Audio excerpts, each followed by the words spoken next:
C'est parti pour la suite de l'aventure de Zena. Après avoir rassemblé ses alliés de la forêt, Zena avançait lentement, le cœur lourd et l'esprit hanté par la mort de Niélé. Son ami de toujours avait été une source inépuisable de sagesse et de réconfort. Chaque fois que Zena se sentait perdue ou accablée, Niélé trouvait les mots justes pour lui redonner courage. Mais maintenant, cette flamme ne brillait plus qu'à peine, maintenue en vie seulement par son désir de vengeance. La nuit tombait, et la forêt devenait un lieu rempli de mystères et de dangers. Les ombres s'étiraient, prenant des formes inquiétantes, tandis que les cris des animaux nocturnes résonnaient dans l'air. Pourtant, Zena n'était pas seule dans cette quête. À ses côtés, marchait Tayo, le lion gardien de la forêt. Tayo n'était pas un lion ordinaire, il avait le pouvoir de se transformer en humain, une capacité qu'il n'utilisait qu'en cas de besoin. Tayo observait Zena du coin de l'œil, inquiet de voir sa détermination teintée de douleur. « Ne te laisse pas dévorer par ta peine, Zena, dit-il doucement, sa voix grave résonnant dans la nuit.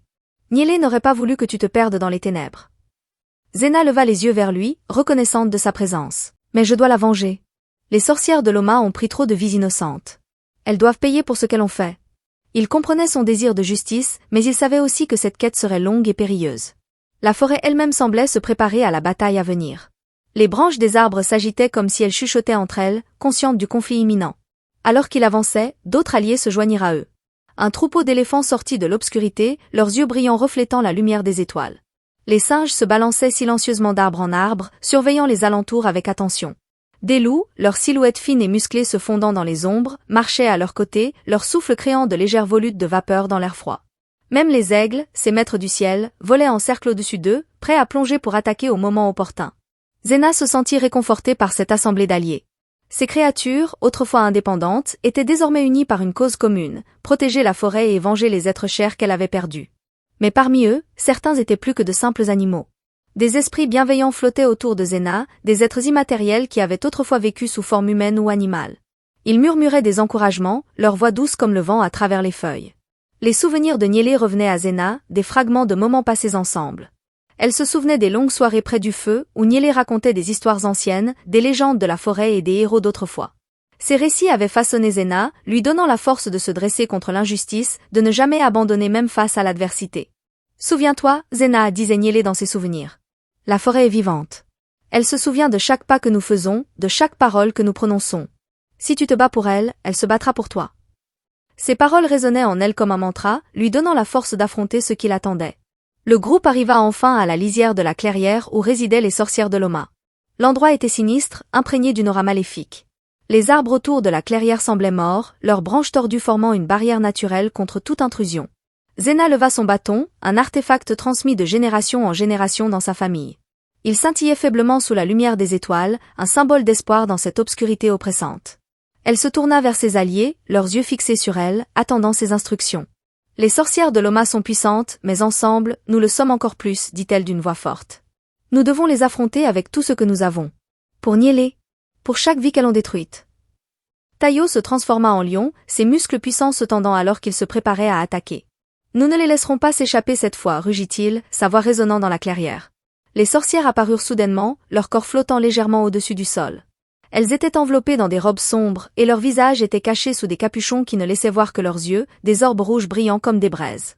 Leur présence fit frissonner l'air autour d'elles, et une vague de peur traversa Zena malgré sa résolution. « Vous osez revenir ici ?» siffla l'une des sorcières, sa voix ressemblant au grincement du métal. « Vous croyez vraiment pouvoir nous vaincre ?» Zena ne répondit pas. Au lieu de cela, elle brandit son bâton et commença à incanter un ancien sort, des mots d'une langue oubliée résonnant dans l'air. Une lumière dorée émana du bâton, entourant Zena et ses alliés dans une bulle protectrice. Les sorcières reculèrent, surprises par cette démonstration de pouvoir. Mais elles ne restèrent pas en retrait longtemps. Avec un cri perçant, elles lancèrent leurs attaques. Des éclairs d'ombre fusèrent vers Zena et ses alliés, frappant la barrière de lumière avec force. Les éléphants se dressèrent sur leurs pattes arrière et poussèrent des barrissements puissants, leur défense luisant d'une énergie mystique. Les singes, agiles et rapides, se dispersèrent dans les arbres, lançant des pierres et des branches sur les sorcières pour les distraire. Tayo, en lion, bondit sur l'une des sorcières, ses griffes s'étincelant d'une lumière argentée. Il l'attrapa en pleine incantation, la faisant basculer en arrière avec un cri de rage. Mais les sorcières étaient rusées, et elles ripostèrent en invoquant des ombres qui se matérialisèrent autour de Tayo, l'enveloppant et l'étouffant sous leur poids. Zena, voyant son ami en difficulté, concentra son énergie et projeta un rayon de lumière pure sur les ombres, les dissipant instantanément. Tayo roula sur le côté et se redressa, son regard reconnaissant croisant celui de Zena. Mais il n'avait pas le temps de se réjouir. Une autre sorcière s'éleva dans les airs, levant les mains vers le ciel. Les nuages se rassemblèrent au-dessus d'eux, cachant les étoiles et plongeant la forêt dans l'obscurité totale. Les loups, guidés par leurs sens aiguisés, se glissèrent entre les ombres, leurs crocs luisant dans la nuit. Ils se jetèrent sur les sorcières avec une férocité implacable, mordant l'air avec un désir insatiable de vengeance. Mais les sorcières étaient plus rapides, se déplaçant comme des ombres dans la nuit, insaisissables et impitoyables. Zena se souvenait des histoires de Niélé, des récits de batailles anciennes où le bien avait triomphé du mal. Mais ces histoires ne pouvaient la préparer à la réalité brutale de ce combat.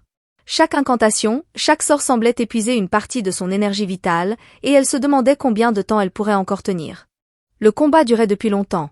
Les forces de Zena et de ses amis étaient de plus en plus faibles, tandis que les sorcières semblaient puiser leur énergie dans la forêt elle-même. Les aigles, qui dominaient le ciel, étaient attaqués par des corbeaux invoqués par les sorcières, des oiseaux noirs serviteurs du mal.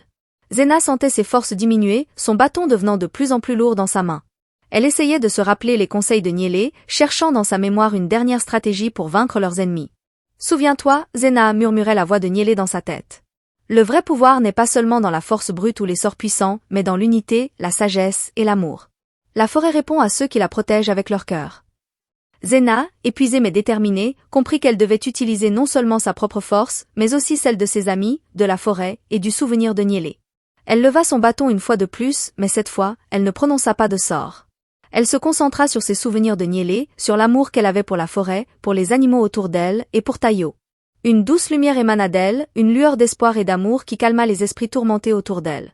Les sorcières, qui dominaient le champ de bataille, s'arrêtèrent, surprises par ce changement. La forêt sembla retenir son souffle, les feuilles cessant de bouger, les animaux se figeant dans un silence attentif. Tayo, sentant la nouvelle énergie de Zena, rugit avec toute sa puissance, et la lumière argentée qui entourait ses griffes devint plus forte, repoussant les ombres et affaiblissant les sorcières. Les éléphants, inspirés par cette force nouvelle, chargèrent en avant, écrasant les ombres et brisant les sorts. Les loups, rapides et féroces, se battirent aux côtés des éléphants, mordant et griffant tout ce qui tentait de les arrêter. Les singes, perchés dans les arbres, lancèrent des projectiles avec une précision incroyable, empêchant les sorcières de finir leurs incantations. Mais la bataille n'était pas encore gagnée. Les sorcières, bien que plus faibles, étaient encore dangereuses. Leur chef, une vieille femme au visage maigre, leva les bras et invoqua une dernière fois les forces obscures. Un tourbillon de vent glacial se forma autour d'elle, aspirant l'énergie de la forêt elle-même. Les arbres se flétrirent, les feuilles tombèrent, et l'obscurité entoura Zena et ses amis. C'est alors que Zena sentit une présence à ses côtés. Tayo, sous sa forme humaine, s'était placé près d'elle. Il prit sa main, et elle sentit sa chaleur et sa force la traverser. Ensemble, ils étaient plus forts. Ensemble, ils pouvaient vaincre cette menace. Tayo murmura des mots dans une langue ancienne, un langage connu des gardiens de la forêt. Le sol sous leurs pieds trembla, et des racines épaisses émergèrent, s'enroulant autour des sorcières, les immobilisant. Zena ferma les yeux et se concentra une dernière fois. Elle savait qu'elle devait utiliser toute sa force pour finir ce combat. Elle pensa à Niélé, à tout ce qu'elle avait appris. À cet amour profond pour la forêt, pour les animaux qui y vivaient, pour les esprits qui la protégeaient. Tout cela se concentra en un point unique, un dernier éclat de lumière pure. Quand elle rouvrit les yeux, la lumière jaillit de son bâton, éclatant dans toutes les directions. Les sorcières crièrent de douleur, leur magie noire se dissipant. Le tourbillon de vent glacial disparut, et le silence tomba sur la clairière. Les sorcières, désormais sans pouvoir, tombèrent au sol, vaincues. Zena tomba à genoux, épuisée mais soulagée. Tayo s'agenouilla à ses côtés, la prenant dans ses bras. Il savait que la bataille avait été difficile, mais leur lien était maintenant plus fort que jamais. La forêt, témoin de cette victoire, sembla renaître. Les arbres flétris retrouvèrent leur vigueur, les feuilles redevinrent vertes, et les esprits bienveillants, invisibles jusque-là, apparurent pour remercier Zena et ses amis. Ils chantaient une mélodie douce et apaisante, un chant de victoire, mais aussi de guérison. Les éléphants barrirent joyeusement, les singes sautèrent de branche en signe de célébration, et les loups hurlèrent à la lune, leurs cris résonnant dans toute la forêt. Les aigles, eux, prirent leur envol, tournoyant au-dessus de la clairière dans un ballet majestueux. Mais pour Zena, le triomphe était triste. Niélé n'était plus là pour partager cette victoire, pour la voir devenir ce qu'elle était destinée à être. Pourtant, en fermant les yeux, Zena pouvait encore sentir la présence de son ami, l'entendre murmurer ces paroles réconfortantes qui l'avaient tant aidée. Tayo, redevenu humain, l'aida à se relever. Niélé serait fière de toi, Zena. Elle savait que tu avais en toi la force de protéger cette forêt, de sauver ce peuple. Zena hocha la tête, des larmes coulant le long de ses joues. Je l'ai fait pour elle, pour tout ce qu'elle représentait. Le chemin de retour au village de Loma fut long, mais cette fois, il était rempli de lumière et de paix. Les animaux, leurs alliés précieux, les accompagnèrent jusqu'à la sortie de la forêt. Les esprits bienveillants, quant à eux, promirent de veiller sur la forêt pour toujours, en souvenir de ce jour. Quand ils arrivèrent à Loma, les villageois les accueillirent en héros.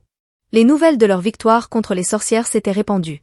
Les villageois, reconnaissants, les entourèrent de chants, de danses et d'offrandes. Mais Zena, humble, refusa les richesses qu'on voulait lui offrir. Elle savait que son devoir n'était pas encore terminé. Les jours passèrent et une nouvelle ère commença pour Loma. Zena, reconnue pour son courage et sa sagesse, fut proclamée reine. Elle accepta ce titre avec humilité, consciente de la responsabilité qu'elle portait désormais. Sous son règne, la forêt et le village prospérèrent. Zena veilla à ce que l'équilibre entre l'homme et la nature soit respecté, et sous son commandement, les anciens ennemis devinrent des alliés pour protéger la forêt. Tayo, fidèle à ses côtés, devint son conseiller le plus proche, mais aussi bien plus que cela. Leur lien, forgé dans la bataille, s'était transformé en quelque chose de plus profond. Tayo était plus qu'un simple allié, il était celui qui comprenait Zena mieux que quiconque, celui qui partageait ses fardeaux et ses joies. Leur amour, né dans la guerre, grandit sous la lumière de la paix retrouvée. Tayo, avec sa capacité à se transformer en lion, était un gardien redoutable, mais en tant qu'homme, il était un compagnon tendre et attentif. Zena trouva en lui un soutien constant. Les esprits de la forêt bénirent leur union, voyant en eux le symbole de l'unité entre les humains et la nature. Leur amour renforça encore la protection de la forêt, et les légendes de la reine Zena et de son gardien, Tayo, se répandirent loin au-delà des frontières de Loma. L'oncle de Zena, qui avait prévu de la sacrifier au python sacré, fuit Loma par honte et par peur après avoir découvert qu'elle avait survécu et que le python avait épargné sa vie. Les villageois, apprenant la vérité, le rejetèrent, et il comprit que ses actions ne seraient jamais pardonnées. Effrayé par la colère du village et hanté par sa propre culpabilité, il quitta Loma, abandonnant tout derrière lui. Le temps passa, et Loma devint un lieu de paix et de prospérité, connu pour sa sagesse et sa protection de la nature. Les histoires de Zena et de Tayo furent transmises de génération en génération, inspirant d'autres à respecter et à protéger la forêt et ses habitants. Pour d'autres aventures incroyables, pensez à vous abonner.